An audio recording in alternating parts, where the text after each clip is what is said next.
Just like many people, I was watching the World Cup, but this time Argentina caught my attention, not only as a football team, but as something more. I spent 3 years at Real Madrid. I understand Spanish.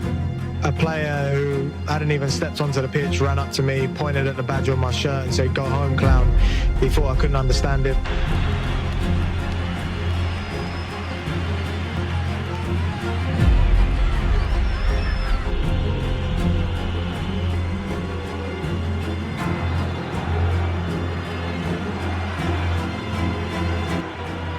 Among all these things, one question kept repeating in my mind.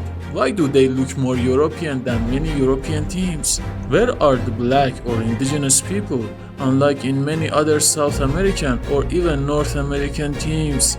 Today, we are going to explore what happened to Argentina, and I'll try to find the answers through slavery, wars, epidemics, migration, racial classification, and even ethnic cleansing.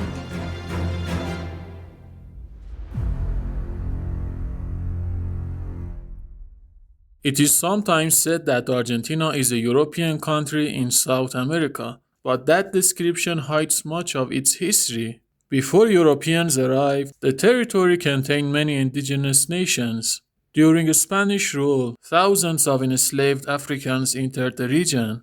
Later, wars, epidemics, intermarriage, racial classification, indigenous displacement, and European immigration changed how Argentina looked and how it described itself. First, what does Argentina's population look like today? Argentina's official statistics agency projects a population of approximately 46.5 million in 2026, but there is no official percentage for white Argentines. Unlike Brazil or the United States, Argentina does not classify every resident as white, black, indigenous, or mixed. The latest nationwide identity figures come from the 2022 census. Around 1.3 million people, or 2.9% of residents in private homes, identified as indigenous or descendants of indigenous peoples. Approximately 303,000 people, or 0.7%, identified as Afro-descended or reported having Black or African ancestors. These figures measure identity, not complete ancestry. People may have indigenous or African ancestors without identifying that way or knowing about them. Most Argentines have substantial European ancestry, especially Spanish and Italian. Indigenous identity is especially visible in Northwest, including Jujuy and Salta, the Northeast, including Chaco and Formosa, and parts of Patagonia, such as Neuquén, Rio Negro, and Chubut. Afro-Argentines live across the country, but 55.9% of those counted as Afro-descended lived in Buenos Aires province or the city of Buenos Aires. To understand this map, we must go back more than 500 years. In 1500, Argentina did not exist. The Northwest contained agricultural societies, such as the Eguida and Cala, some connected to the Inca world. The Guarani lived in the Northeast. The Comanvichi lived in Gran Chaco. The Pampas and Patagonia included the people such as Del Huache, while Mapuche communities became highly influential across the south. Spanish settlers attempted to establish Buenos Aires in 1536.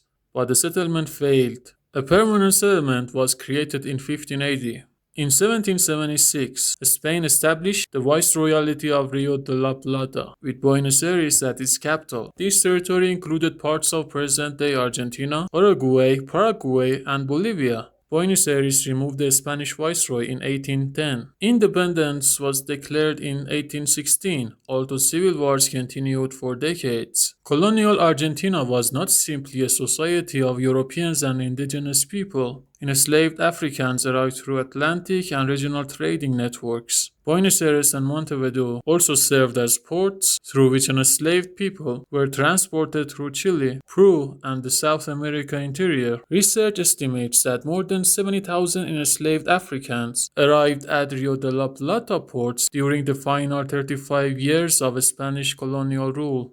Not all remained in the present-day Argentina, but slavery was an important part of the local economy. An analysis of the 1778 colonial census suggests that people of African descent represented roughly one quarter or one third of population in the territory that became Argentina. Why did Argentina receive fewer enslaved Africans than Brazil? The main reason was economic geography. Brazil and the Caribbean developed enormous sugar, coffee, and mining economies that demanded millions of forced laborers. The Rio de la Plata economy depended more on cattle, animal hides, transportation, urban trades, and regional commerce. Slavery remained important, but it never reached the scale of Brazil's plantation system. Slavery was constitutionally abolished in 1853. Afro-Argentine men served in the independence wars, civil wars, frontier campaigns, and the War of the Triple Alliance against Paraguay. From 1864 to 1870, an older explanation claimed that the black men were sent into the most dangerous battles and were almost wiped out. Disease is another common explanation. In 1871, yellow fever killed approximately 7% of Buenos Aires' population. Poor and crowded neighborhoods suffered severely. Wars and epidemics mattered, but the biggest transformation arrived by ship. During the late 19th and early 20th centuries, millions of Europeans left poverty, political conflict, and limited opportunities at home. Argentina encouraged them to come. The country had fertile land, growing cities, expanding railways, and an economy exporting beef and grain. Its leaders wanted workers, but many also associated Europe by civilization and described non-European populations as backward. Article 25 of the 1853 Constitution specifically instructed the government to encourage European immigration.